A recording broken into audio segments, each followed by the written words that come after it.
ಎಷ್ಟಾಯ್ತು? 2-1 ಕರೆಕ್ಟ್ ಆಗಿದೆ. ನಮಸ್ಕಾರ ಎಲ್ರಿಗೂ.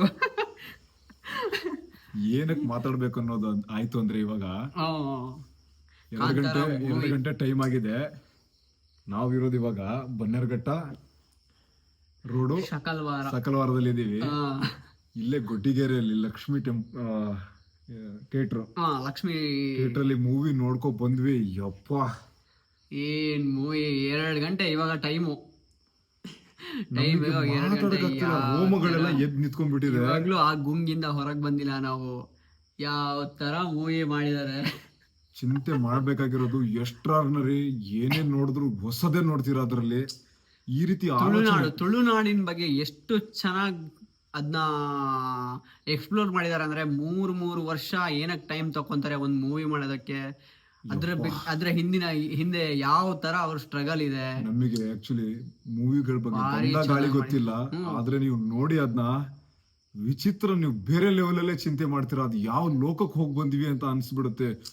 ಏನು ನ್ಯಾಚುರಲ್ ಇದೆ ರೀ. ಯಪ್ಪ ನನಗಂತೂ ವಿಚಿತ್ರ ಆಗ್ಬಿಟ್ಟಿದೆ. ನಂಗೆ ತಲೆನೇ ಮೈಂಡ್ ಇದೇನೋ ಆಗತ್ತಲ್ಲ, ಬ್ಲಾಕ್ ಆಗತ್ತಲ್ಲ.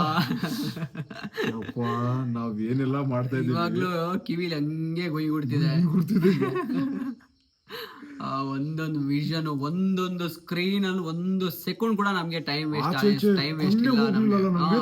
ಕರೆಕ್ಟ್ ಫಸ್ಟ್ ಎಂಟ್ರಿಯಿಂದ ಲಾಸ್ಟ್ ಎಂಡ್ ವರೆಗೆ ಮಧ್ಯೆ ಸ್ವಲ್ಪ ಬೇಜಾರಾಗುತ್ತೆ. ಬೇರೆ ಮೂವಿಗಳೆಲ್ಲ ಬೇರೆ ಮೂವಿಲಿ ಅಲ್ಲಲ್ಲ ಇಲ್ಲೆಲ್ಲ ಬೇಜಾರಾಗುತ್ತೆ ಅಂತ, ಇಲ್ಲಿ ಎಲ್ಲೂ 1 ಸೆಕೆಂಡ್ ಕೂಡ ಆಗಲ್ಲ. ಈಗ ಬಾಹುಬಲಿನ ಮೀರ್ಸತ್ತೆ ಅದ್ರದ್ದು. ನನಗೆ ಬಾಹುಬಲಿ ಸುಮಾರು ಸಲ ನೋಡಿದ್ದೀನಿ ನಾನು. ಅದನ್ನ ಹೆಂಗ್ ಕಾಯ್ತಿದ್ರು. ಒಂದು ಸಣ್ಣ ಒಂದು ತುಳುನಾಡು ಅನ್ನೋ ಒಂದು ನಾಡಿದು, ಅಲ್ಲಿ ಬಗ್ಗೆ ಚಿಂತನೆಗಳಾಗಿರ್ಬೋದು, ಅದ್ರ ಬಗ್ಗೆ ಏನೆಲ್ಲ ಅಲ್ಲಿದು ದೈವಗಳ ಕಾರಣಿಕಗಳಾಗಿರ್ಬೋದು, ಆರಾಧನೆಗಳ ಬಗ್ಗೆ ಯಾವ ತರ ಎಕ್ಸ್ಪ್ಲೇನ್ ಮಾಡಿದ್ದಾರೆ. ವಿಚಿತ್ರ. ದಯವಿಟ್ಟು ನಮ್ಮ ಎಲ್ಲ ಕನ್ನಡಿಗರು ನೋಡ್ಬೇಕು ಅಂತ ಪಿಕ್ಚರು. ಮತ್ತೆ ಸ್ವಲ್ಪ ಒಂದು ಲೆವೆಲ್ ಇರೋ ಮಕ್ಕಳಿಗೆ ತೋರಿಸ್ಬೇಕು. ಸಣ್ಣ ಮಕ್ಕಳಿಗೆ ಏನ್ ಬೇಡ, ಲೆವೆಲ್ ಇರೋ ಮಕ್ಕಳಿಗೆಲ್ಲ ತೋರ್ಸಿದ್ರೆ ಒಳ್ಳೆ ಅವ್ರಿಗೆ ಮೈಂಡ್ ಒಳಿಯತ್ತೆ. ಕ್ರಿಯೇಟಿವಿಟಿ ಇದೆ, ಸಿಕ್ಕಾಪಟ್ಟೆ ಕ್ರಿಯೇಟಿವ್ ಇದೆ. ನೋಡಿ ಆ ರಥದ ಏನದು ಯೋಚನೆ, ಸೀನು. ನಾವ್ ಅನ್ಕೊಂಡಿದ್ವಿ ಆ ರಥ ಹೋಗಿ ಕೆಳಗಡೆ ಬೀಳತ್ತೆ, ಪಾಸ್ ಆಗ್ತಾರೆ, ಎಸ್ಕೇಪ್ ಆಗ್ತಾರೆ ಅಂತ. ಕಾಡು ಪಾಪ ಎಲ್ಲ ಅಟ್ಯಾಕಿಂಗ್, ಆ ಹುಲಿ ಎಲ್ಲ ಬರೋದು, ಹುಲಿ ಹೆಂಗಿದೆ ಅಪ್ಪ. ಹಿಂಗೆ ಕಾಣಿಸ್ತಾನೆ ಇದೆ. ಹುಲಿ ಬಂದು ನಿಂತ್ಕೊಂಡ್ಬಿಡುತ್ತೆ. ಅದ್ರ ಕಣ್ಣಲ್ಲಿ ಕಣ್ಣಿಟ್ಟು ನೋಡ್ಬಿಟ್ರೆ ನಾವೇ ಭಾರಿ ಮಾಡಿದ್ದಾರೆ. ನಮಗ್ ನಿಜವಾಗ್ಲು ನಮಗ್ ಫಿಲ್ಮ್ ನಾನ್ ನೋಡೋದು ಇಲ್ಲ ಜಾಸ್ತಿ ಲೈಫ್ ಅಲ್ಲಿ. ಫೋನಲ್ಲೇ ನೋಡ್ತೀನಿ. 2 ದಿನದಲ್ಲಿ ಏನೆಲ್ಲ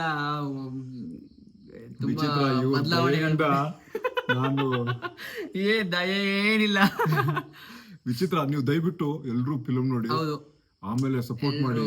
ಫಿಲ್ಮ್ ನೋಡಿ, ಅಲ್ಲಿ ಹೋಗಿನೇ ಎಕ್ಸ್ಪೀರಿಯನ್ಸ್ ಮಾಡ್ಕೊಬೇಕು. ಎಲ್ಲೋ ಅಲ್ಲಿ ಇಲ್ಲಿ ನೋಡಕ್ ಹೋಗ್ಬೇಡಿ. ಅಲ್ಲೂ ಮೂವಿ ಥಿಯೇಟರ್ಗೆನೆ ಹೋಗಿ ಅಲ್ಲೇ ಟೈಮ್ ಅಲ್ಲ ಅನ್ಕೊಂಡ್ವಿ. ಹೊರಗಡೆ ಕಾದ್ವಿ ಸುಮಾರು ಹೊತ್ತು. ಇದು ರೈಟ್ ಟೈಮಿಗೆ ಬರ್ಬಾರ್ದಿತ್ತು, ಎಲ್ಲ ಕುಡುಕರೆಲ್ಲ ಇರ್ತಾರೆ ಅಂತ. ಆದ್ರೆ ಯುವಕರು, ಫ್ಯಾಮಿಲಿ, ಹೆಣ್ಮಕ್ಳು ಎಲ್ರೂ ಬಂದಿದ್ರು. ಒಂದು ಪಿನ್ ಡ್ರೈವ್ ಸೈಲೆಂಟ್ ಆಗಿ ಒಂದೊಂದು ಇದಕ್ಕೆ ಬರುವಾಗ ಸುಮ್ಮನೆ ನಾನ್ ಅನ್ಕೊಂಡಿದ್ದೆ ಬೇಕಂತಾನೆ ಕಿರಿಸ್ತಾರೆ ಈ ತರ ಎಲ್ಲ ಇರುತ್ತೆ. ಏನಿಲ್ಲ, ಎಲ್ಲ ಭಕ್ತಿಯಿಂದ ಕೂತ್ಕೊಂಡು ಅವ್ರಿಗೆ ಏನು ಸ್ವಲ್ಪ ಕಿರ್ಚಿದ್ರೆ ಅದೇನೋ ಮಿಸ್ ಆಗ್ಬಿಡುತ್ತೇನೋ ಅನ್ಕೊಂಡು ಒಂದೊಂದು ಡೈಲಾಗ್ ಕೂಡ ಮಿಸ್ ಆಗ್ಬಿಡುತ್ತೇನೋ. ನಾನ್ ಹಿಂಗ್ ಕೆಳಗಡೆ ಫೋನ್ ತಗೊಂಡು ರೆಕಾರ್ಡ್ ಮಾಡೋಣ ಅನ್ಕೊಂಡು ಅದು ಮಿಸ್ ಆಯ್ತು ಅಂತ ನೀನ್ ಹೇಳ್ದಲ್ಲ. ಫೋನ್ ಕೆಳಗೆ ಇಟ್ಬಿಟ್ಟು ಇತ್ತು ಅಂದ್ರೆ ಆ ಸೀನು ಫೋನ್ ಕೆಳಗೆ ಇಟ್ಬಿಟ್ಟು ಅದು ಸಡನ್ ಆಗಿ ಎಂಟ್ರಿ ಬರತ್ತಲ್ಲ. ಆ ಒಂದು ಇದಕ್ಕೆ ಎಷ್ಟು ಪವರ್ ಇದೆ ಅಂದ್ರೆ ಆತರ ಆ ಸೀನ್ ನೀವು ಮಿಸ್ ಮಾಡ್ಕೊಂಡ್ರಿ. ಅದು ನಾನು ಕೆಳಗೆ ಫೋನ್ ಸೆಕೆಂಡ್ ಅಲ್ಲಿ ಅಂದ್ರೆ ಎಷ್ಟು ಒಂದೊಂದು ಸೆಕೆಂಡಿಗೂ ಅಷ್ಟು ವ್ಯಾಲ್ಯೂ ವಿಚಿತ್ರ ವಿಚಿತ್ರ ವಿಚಿತ್ರ ವಿಶಿಷ್ಟ. ಎಷ್ಟು ಸರಿ ಗೂಸ್ ಬಂಪ್ ಆಗುತ್ತೆ ಅಂದ್ರೆ ಫುಲ್ಲು ಬಾಡಿ ಎಲ್ಲ ಫುಲ್. ಬಗ್ಗೆ ಏನು ಗೊತ್ತಿಲ್ಲ ನನಗೆ ನಿಜವಾಗ್ಲು. ಒಂದು ಫೋನ್ ಅಲ್ಲಿ ಒಂದು ಮೆಸೇಜ್ ಕೂಡ ನನಗೆ ಸರಿಯಾಗಿ ಇಂಗ್ಲಿಷ್ ಅಲ್ಲಿ ಟೈಪ್ ಮಾಡಕ್ಕೆ ನಾವು ನೋಡ್ಕೊಂಡು ಬಂದು ನಮ್ಗೆ ಅನ್ಸಿದೆ. ನೀವೇ ಹೋಗಿ ಎಕ್ಸ್ಪೀರಿಯನ್ಸ್ ಮಾಡ್ಬೇಕು ಅದನ್ನ.